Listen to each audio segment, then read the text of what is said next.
Alright, so spoken ইংলিশের দুর্দান্ত আরেকটি ক্লাসে আপনাদেরকে স্বাগতম জানাচ্ছি। দেখুন, গিভ মানে দেওয়া, আবার লেট মানে দেওয়া। সো স্পোকেন ইংলিশে আমরা কোনটা কখন ব্যবহার করব বা কোনটা কখন হবে? দেখুন, আমরা কিন্তু প্রত্যেকেই জানি যে গিভ মানে দেওয়া, কিন্তু লেট মানেও যে দেওয়া অর্থে ব্যবহার করা যায় সেটা আজকের এই স্পোকেন ক্লাস থেকে আমরা শিখতে পারবো। সো চলুন, let's get started with the first step. দেখুন, প্রথমে আমরা শিখব গিভ অর্থাৎ দেওয়া। গিভ দেওয়া অর্থে প্রথমে শিখব, বাট শেখার আগে আমাদের একটি ফর্মেট জানতে হবে। কি? আপনারা যেটা প্রত্যেকেই জানেন, তারপরে মনে করে দিচ্ছি যে সাবজেক্টিভ ফর্ম, তারপরে অবজেক্টিভ ফর্ম, তারপরে পজিটিভ ফর্ম। যেমন আয়ের অবজেক্ট কি? মি। পজিটিভ কি? মাই। বাট আমাদের পজিটিভ লাগবে না, আমাদের শুধু এই অবজেক্ট, এই যে রেড কালার করা আছে, রেড সিগন্যাল, এটা লাগবে। তাহলে আই এর অবজেক্ট হচ্ছে মি, উই এর object us, your object you, their এর অবজেক্ট হচ্ছে দেম, হি এর অবজেক্ট হিম এবং শি এর অবজেক্ট হার। আর পজিটিভ গুলো দেওয়া আছে, আপনারা একবার পড়ে নেবেন। I, me, my, we, us, our, you, you, they, them, their, he, him, his, she, her, her. ঠিক আছে? তো আমাদের লাগবে এই অবজেক্টিভ ফর্ম এই ব্যবহারটি শিখতে গেলে। ওকে, প্রথমে আমরা গিভ এই অর্থটা আমরা শিখবো। গিভ মানে যে দেওয়া, এটা আমরা প্রত্যেকেই জানি। তারপরেও গিভের যে বিস্তারিত ব্যবহার আছে সেটা দেখব। তো গিভ দেওয়া, এটা কি দেওয়া? কোনো কিছু দেওয়া। যেমন আমি আপনাকে একটা কলম দিচ্ছি, সে আমাকে একটি বই দিচ্ছে, আমি আপনাকে একটা ইনফরমেশন দিচ্ছি, অর্থাৎ কোনো কিছু দেওয়া অর্থে ব্যবহার করি আমরা গিভ। স্ট্রাকচারটা কি? তাহলে প্রথমে গিভ, তারপরে অবজেক্টিভ ফর্ম দিব আমরা, সাবজেক্টে সবসময় অবজেক্টিভ ফর্ম দিব, তারপরে থিংস, কি কাজটা আমরা করতে চাই। তাহলে এইটা যখন শিখতে যাব, তাহলে এটা কোন বাক্য হবে? আদেশসূচক বাক্য হবে। মানে আমরা যে অর্ডার করে থাকি দৈনন্দিন জীবনে, তুমি এটা নিয়ে আসো, তুমি ওইটা করো, এরকম আদেশ করে থাকি না? ওই রকম, যে তুমি আমাকে একটি কলম দাও, তুমি আমাকে একটি বই দাও, ইত্যাদি। এই দেওয়া অর্থে। চলুন আগে বিস্তারিত দেখা যাক। তাকে বইগুলি দাও, এই যে দাও অর্থাৎ দেওয়া অর্থে ব্যবহার হচ্ছে। তাহলে তাকে বইগুলি দাও, প্রথমে আমরা গিভ ব্যবহার করব, গিভ। তারপরে তাকে ইংরেজি কি? হি এর অবজেক্টিভ ফর্ম লাগবে হিম, তাহলে হিম। তাহলে গিভ হিম দ্য বুক, তাকে বইগুলি দাও। এখানে বইয়ের সাথে এসটা দিলে ভালো হতো, বুকস দিলে ভালো হতো, যেহেতু বইগুলি আছে। তাহলে গিভ হিম দ্য বুকস, তাকে বইগুলি দাও, তাই না? ওকে, তারপর আমি যদি বলি আমাকে এক গ্লাস পানি দাও, এই যে দাও দেওয়া অর্থে, তাহলে গিভ আমরা ব্যবহার শিখছি। তাহলে আমাকে এক গ্লাস পানি দাও, প্রথমে গিভ ব্যবহার করব। কাকে? আমাকে। সো আই মানে আমি, আমাকে। সো এটার অবজেক্টিভ ফর্মটা কি হচ্ছে? মি। তাহলে কি? Give me a glass of water, give me a glass of water, আমাকে এক গ্লাস পানি দাও। ঠিক আছে? তার মানে কি? গিভ মানে দেওয়া অর্থে ব্যবহার হচ্ছে। অনুরূপভাবে আমাকে ভাঙতি দাও, অনেক সময় আমরা টাকা এক্সচেঞ্জ করি না, ভাঙতি দাও, 100 টাকা 500 টাকা নোট ভাঙতি করি। সো আমাকে ভাঙতি দাও, দাও ইংরেজি কি? গিভ। তো প্রথমে গিভ হবে, তারপর কাকে? আমাকে। সো আইয়ের অবজেক্টিভ ফর্ম কি? মি। তাহলে গিভ মি দ্য চেঞ্জ, ভাঙতি ইংরেজি কি? চেঞ্জ। তাহলে গিভ মি দ্য চেঞ্জ, আমাকে ভাঙতি দাও। ঠিক আছে? তার মানে খুবই ইজি একটি মানে ফরম্যাট, জাস্ট গিভ দেওয়া অর্থে কোনো কিছু দেওয়া। প্রথমে আমরা গিভ ব্যবহার করব, তারপর অবজেক্টিভ ফর্ম ব্যবহার করব সাবজেক্টের, তারপরে থিংস, যে জিনিসটা আমরা দিতে বলবো আদেশসূচক বাক্য হিসেবে আমরা প্রথমে শিখলাম। সো আগে বাড়াই। সো গিভ দেওয়া, শুধু কি আদেশই করে থাকি আমরা? আর কিছু করি না।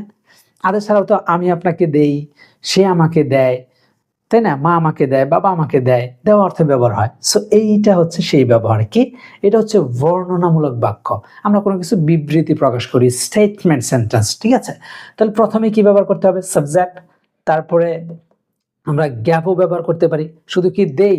আমরা কোনো কিছু দিয়েছিলাম, গতকালকে আমি আব্বুকে একটা ইনফরমেশন দিয়েছিলাম, বা গতকালকে আব্বু আমাকে একটি জিনিস কিনে দিয়েছিল, হয় না? তাহলে গিভের পাস্ট ফর্ম হচ্ছে গ্যাভ। গিভের পাস্ট ফর্ম কি? গ্যাভ। ওকে, তাহলে সাবজেক্টের পরে গ্যাভও হতে পারে, গিভও হতে পারে। তারপরে কি?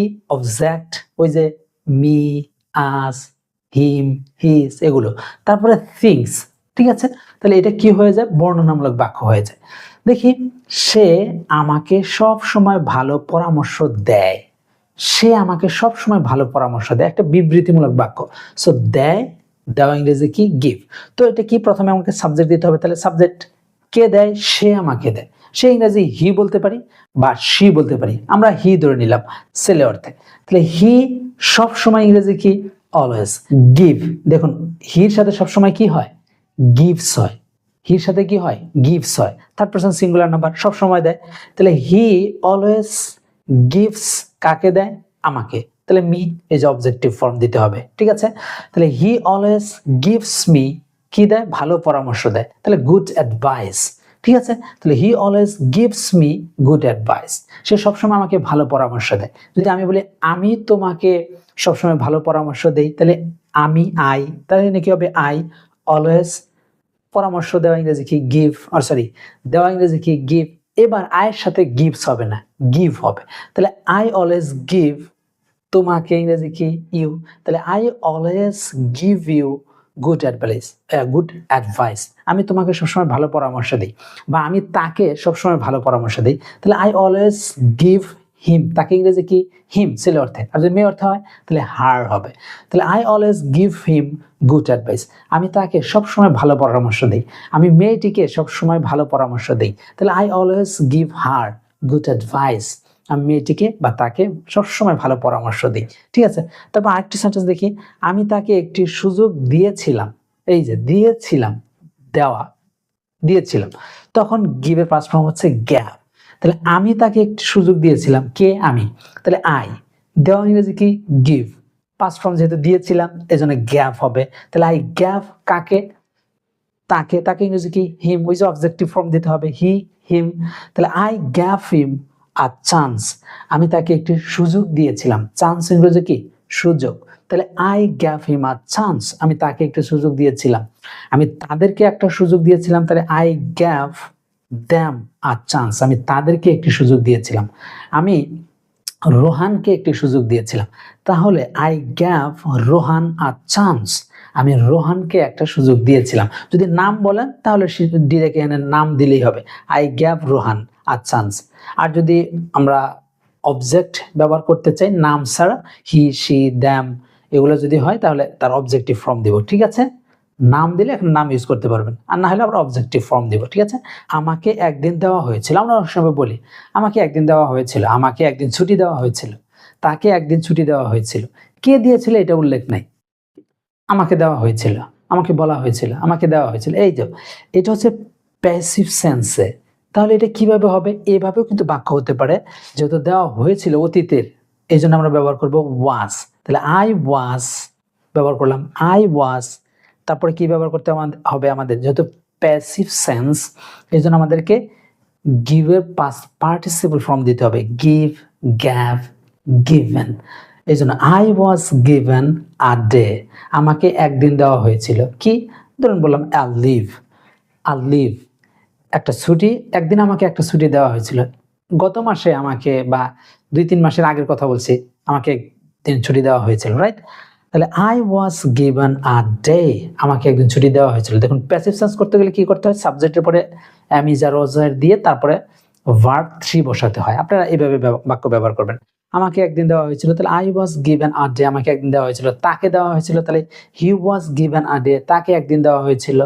আমাদেরকে একদিন দেওয়া হয়েছিল, তাহলে উই ওয়ার, উই এর পরে কি হয়, ওয়ার হয়, উই এর সাথে কি হয়, ওয়ার হয়। তাহলে we were given a day, আমাদেরকে একদিন দেওয়া হয়েছিল। সো এই ছিল গিভ নিয়ে দেওয়া, ঠিক আছে। ইন্টারেস্টিং বিষয়টা হচ্ছে আমাদের এবার ওই যে লেট নিয়ে আমাদেরকে যে সেটাই দেখার জন্য আগ্রহ করছেন, কিন্তু তার আগে আমাদের কিছু বিষয় না জানলেই নয়। ফ্রেজাল ভার্বস, এই গিভ নিয়ে কিছু ফ্রেজাল ভার্ব রয়েছে। গিভ একটা প্রিপজিশনাল ভার্বও বলা যেতে পারে। দেখুন গিভ দেওয়া আছে, যদি আমরা গিভের সাথে আপ বলি তাহলে এর বাংলা অর্থ দাঁড়ায় ছেড়ে দেওয়া। এটাও কিন্তু আমরা বাক্য ব্যবহার করতে পারি, যেমন গিভ আপ, ছেড়ে দেওয়া, গিভ আপ ছেড়ে দেওয়া। যেমন don't give up your hope, তোমার আশা ছেড়ে দিও না। অথবা বলতে পারি don't give up your dream, তোমার স্বপ্নটাকে ছেড়ে দিও না। ডোন্ট গিভ আপ মি, আমাকে ছেড়ে যেও না, ঠিক আছে। ওকে, তাহলে ছেড়ে যেও না, গিভ আপ ছেড়ে যেও না, তাহলে এভাবে বলতে পারি আমরা। তারপরে গিভ ব্যাক, গিভ ব্যাক মানে ফেরত দেওয়া, গিভ ব্যাক ফেরত দেওয়া, আমার বইটি ফেরত দাও, তাহলে গিভ ব্যাক মাই বুক, আমার বইটি ফেরত দাও, ঠিক আছে। গিভ ব্যাক হার পেন, তার কলমটি ফেরত দাও, তার মানে কি গিভ ব্যাক, ফেরত দেওয়া। তারপরে গিভ অফ মানে নির্গত হওয়া, কোনো কিছু গন্ধ ছড়ানো বা সুঘ্রাণ ছড়ানো, এরকম নির্গত হওয়া। তাহলে গিভ অফ মানে নির্গত হওয়া। যেমন flowers give of sweet smell বা ফ্রেগ্রেন্স দিতে পারি। তাহলে ফ্লাওয়ার্স গিভ অফ ফ্রেগ্রেন্স অথবা সুইট স্মেল। তাহলে কি করে, ফুল মানে সুঘ্রাণ ছড়ায় বা মানে ভালো বা মিষ্টি ঘ্রাণ নির্গত করে, মানে ছড়ায়। ঠিক আছে, তারপরে হচ্ছে গিভ ইন। গিভ ইন হচ্ছে হার মানা। গিভ ইন, গিভের সাথে যদি ইন দেন তাহলে হার মানা হবে, হয় না। গিভ ইন যখন একসাথে হবে তখন হার মানা। তাহলে সে রিফিউজ টু গিভ ইন, সে হার মানেনি, সে হার মানেনি। ওকে, তাহলে গিভ অ্যাওয়ে, গিভ অ্যাওয়ে মানে বিতরণ করা বা দান করা। গিভ অ্যাওয়ে, দান করা। দেখুন না, ফেসবুকে বা ইউটিউবে আপনারা যখন ভিডিও দেখেন তখন বলে না এই ভিডিওটি শেয়ার করুন বা এই ভিডিওটি লাইক করুন, যত বেশি লাইক করবেন তাদেরকে একটা গিভ অ্যাওয়ে দিব, মানে কি বিতরণ করবো বা পুরস্কার দিব। তাহলে গিভ অ্যাওয়ে মানে বিতরণ করা বা দান করা। যেমন I will give away 3 books, আমি 3টা বই দান করব বা আমি 3টা বই বিতরণ করব। ঠিক আছে, তাহলে এটা হচ্ছে ফ্রেজাল ভার্ব, মোস্ট ইম্পর্টেন্ট কিন্তু ব্যবহারটি ছিল। গিভের সাথে যখন এই প্রিপজিশনগুলো ব্যবহার করব এক একটা কি হয়, এক একটা মিনিং হয়। সো ভালো লাগলে অবশ্যই সাবস্ক্রাইব বা ফলো করে পাশে থাকবেন। ওকে, সো আমরা এবার অন্য একটি ব্যবহার শিখব। ওকে, এবার শিখব লেট মানে হচ্ছে দেওয়া, সেটা আমরা শিখব। আমরা জানি লেট একটি ইম্পারেটিভ সেন্টেন্সে ব্যবহার করা হয়। ওকে, যাই হোক, লেট মানে দেওয়া, অনুমতি দেওয়া অর্থে ব্যবহার করব প্রথমে আমরা। লেট মানে দেওয়া, অনুরূপভাবে এটাতেও আমাদের সেই ফরম্যাটটা লাগবে, ওই অবজেক্টিভ ফর্ম লাগবে সাবজেক্টের। I, me, we, us, you, they, them, he, him, she, her, objective form লাগবে। ওকে, তাহলে লেট দিয়ে প্রথমে আমরা শিখি, চলুন। তাহলে প্রথমে আমরা কি শিখবো, যেহেতু অনুমতি দেওয়া অর্থে আমি আপনাকে এই কাজটা করতে দিব বা তুমি আমাকে এই কাজটা করতে দাও, অনুমতি দাও। তাহলে অনুমতি দেওয়ার অর্থে লেট প্রথমে ব্যবহার করব, তারপরে ওই যে সাবজেক্টিভের অবজেক্টিভ ফর্ম ব্যবহার করব, তারপরে এখানে একটা ভার্বের প্রেজেন্ট ফর্ম ইউজ করতে হবে বা বেস ফর্ম ইউজ করতে হবে।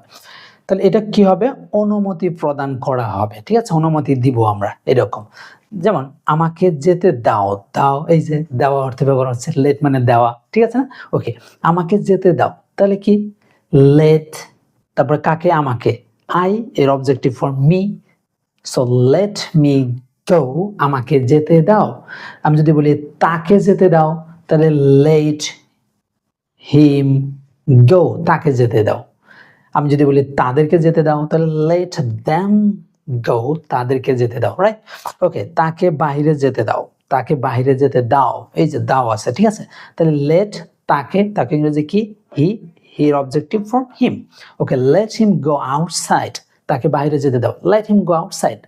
ওকে, আমি যদি বলি আমাকে জানাও, কোন একটা তথ্য আমাকে জানাও, এখনই আমাকে জানাও, তাহলে কি দেখুন কাকে, আমাকে, তাহলে লেট তো প্রথমে ব্যবহার করবোই যেহেতু আমাদের স্ট্রাকচারে আছে। তাহলে লেট কাকে, আমাকে, মি, আইর অবজেক্টিভ ফর্ম মি, তাহলে লেট মি নো, আমাকে জানাও। Let me no in the comment section, comment সেকশনে জানাও। সো কমেন্ট সেকশনে জানান আসলে কেমন লাগতেছে ভিডিওগুলো, ভালো লাগছে? ওকে, তাহলে অবশ্যই শেয়ার করবেন আর সাবস্ক্রাইব করবেন। সো লেট মানে দেওয়া অর্থে আমরা প্রথমে কিন্তু আমরা এই ব্যবহারটা শিখলাম। ঠিক আছে, লেট মানে দেওয়া। সো আরো ইন্টারেস্টিং লেটের ব্যবহার শিখবো, বিস্তারিত আজকে শিখিয়ে দেবো একদম, আর জীবনেও ভুল হবে না। সো লেট মানে দেওয়া, এটা অনুমতি দেওয়া অর্থে, অনুমতি প্রদান করা ইত্যাদি। এই যে অনুমতি দেওয়া, দেওয়া, ঠিক আছে, বা অনুমতি প্রদান করা। ওকে, দেখি প্রথমে লেট ব্যবহার করি, লেট, তারপরে দেখুন অনেক সময় আমরা এরকম বলে থাকি লেটস সমান সমান কি লেটাস, অর্থাৎ লেটস এবং লেটাস একই জিনিস। শর্টে লেখা হয় লেটস, আর আমরা যদি একটু কি বলে অ্যাব্রিভিয়েশন ইউজ না করি তাহলে হবে কি লেটাস। ঠিক আছে, ওকে, তারপর হচ্ছে আরেকটা আছে লেটস, এটাতে কিন্তু অ্যাপোস্ট্রফি এস আছে, এটাতে দেখুন অ্যাপোস্ট্রফি এস নেই, জাস্ট LETS আছে, লেটস। লেটস এর পরে দেখুন এই লেটসটা কি দেওয়া আছে ব্র্যাকেটে, B1, লেটস B1, এস থাকলে, এস ছাড়াও B1 হতে পারে, বাট এস দিয়ে আমি একটা ইন্টারেস্টিং ব্যবহার শেখাতে চাচ্ছি। তো লেটস এটা V1, আবার লেট V2 অর্থে ব্যবহার হয়, আবার শুধু লেট B1 অর্থে ব্যবহার হয়। তার মানে লেটস বা লেট B1 অর্থে ব্যবহার হয়, বা এটা লেটস আমরা যেহেতু শিখছি তাহলে V1 মানে ভার্বের প্রেজেন্ট ফর্ম। ঠিক আছে, আবার লেট লেট এটা ভার্বের টু মানে ফার্স্ট ফর্ম হিসেবে ব্যবহার হয়। চলুন আগে এই সাইটের ব্যবহারটা দেখি। ওকে, যেমন লেটস মি প্লে মিউজিক, আমাকে মিউজিকটি বাজাতে দাও। লেট মি প্লে মিউজিক, আমাকে মিউজিকটি বাজাতে দাও। তারপরে ডোন্ট লেট হিম গো, তাকে যেতে দিও না, নেগেটিভ অর্থেও আমরা ব্যবহার করতে পারি। ডোন্ট লেট হিম গো, অনুমতি প্রদান করা, তাকে যেতে দিও না, তাকে যেতে অনুমতি দিও না। ঠিক আছে, কিভাবে অনুমতি দিও না? Don't let him go alone, তাকে একা যেতে অনুমতি দিও না, সামনে বিপদ হতে পারে। ঠিক আছে, don't let him go alone, বা don't let David go alone, ডেভিডকে একা যেতে দিও না। সো হিমের জায়গায় যদি নাম বলেন তাহলে তো নামই, আর যদি সাবজেক্ট ব্যবহার করেন তাহলে তার অবজেক্টিভ ফর্ম ব্যবহার করতে হবে। ঠিক আছে, এটা লেট অনুমতি প্রদান করতে আমরা কয়েকভাবে ব্যবহার করতে পারি। এবার লেটাস বা লেটস, এটা করি না, চলো আমরা এই কাজটা করি। যেমন let us go to play, চলো আমরা খেলতে যাই, বা লেটস গো টু প্লে, আমরা এটা বলতে পারি লেট আস অথবা লেটস গো টু প্লে, চলো আমরা খেলতে যাই। অথবা দেখুন লিখছি লেটস ডু ইট, চলো আমরা এটা করি, লেটস ডু ইট, অথবা লেট আস ডু ইট। আমরা স্মার্টনেসের জন্য আমরা কিন্তু বলতেই পারি লেটস ডু ইট, চলো এটা করি, বা ফ্লুয়েন্সির জন্য। আর বিগিনার্স লেভেলে থাকলে লেট আস ডু ইট এইভাবে বলতে পারেন। আর অ্যাডভান্স যদি ব্যবহার করতে চান লেটস ডু ইট, চলো এটা করি, লেটস ডু ইট। ওকে, এটা হচ্ছে মোস্ট ইম্পর্টেন্ট ব্যবহার। সেটা হচ্ছে কি, দেখুন লেটস বি ওয়ান, যেমন Sheela let's, Sheela third person singular number, এই জন্য ভার্বের সাথে কি হয়? এস বা ইয়েস হয়। তাহলে শিলা let's me use it, Sheela আমাকে এটা ব্যবহার করতে অনুমতি দেয়, দেওয়া। ইটটা কি হইতে পারে? ইটের জায়গায় আপনি মোবাইল ফোন ব্যবহার করতে পারেন, ল্যাপটপ ব্যবহার করতে পারেন ইত্যাদি, বই ব্যবহার করতে পারেন, পেন বলতে পারেন। Sheela let's me use her cellphone, Sheela তার মোবাইল ফোনটা ব্যবহার করতে দেয়। আমার ফার্স্ট টেন্স অর্থে যদি ব্যবহার করি লেট, যেমন শিলা লেট, যেহেতু এস দেইনি তার মানে অতীতের ঘটনা বোঝাতে চাচ্ছি আমি, অনেকদিন আগের কথা বা গতকালকের কথা বা কিছুক্ষণ আগের কথা। শিলার সাথে তো এস হওয়ার কথা, দেইনি, তার মানে পাস্ট টেন্স হয়ে যাবে। লেটের পাস্ট ফর্ম লেটি, তিনটা ফর্মে লেট লেট লেট। ওকে, তাহলে Sheela let me use it, Sheela আমাকে এটি ব্যবহার করতে দিয়েছিল বা ব্যবহার করার অনুমতি দিয়েছিল। ঠিক আছে, যদি বলে Sheela let me use her pen, Sheela তার কলম ব্যবহার করতে দিয়েছিল বা বই ব্যবহার করতে দিয়েছিল ইত্যাদি, তার মানে লেট ফার্স্ট টেন্স। আবার প্রেজেন্ট টেন্স হতে শিলা ব্যবহার করতে দেয়, আবার শিলা ব্যবহার করতে দিয়েছিল। ঠিক আছে, এই ছিল লেটস এর যাবতীয় ব্যবহার। লেট মানে দেওয়া, আবার গিভ মানেও দেওয়া। আশা করি বুঝতে পেরেছেন। আরো ইন্টারেস্টিং এই ধরনের লেসন পেতে আমাদের চ্যানেলের সাথেই থাকবেন, and don't forget to share with your friends. And yeah, so I don't want to make it more longer, and I will come up with a new lesson very soon. Thank you, take care, Allah Hafiz.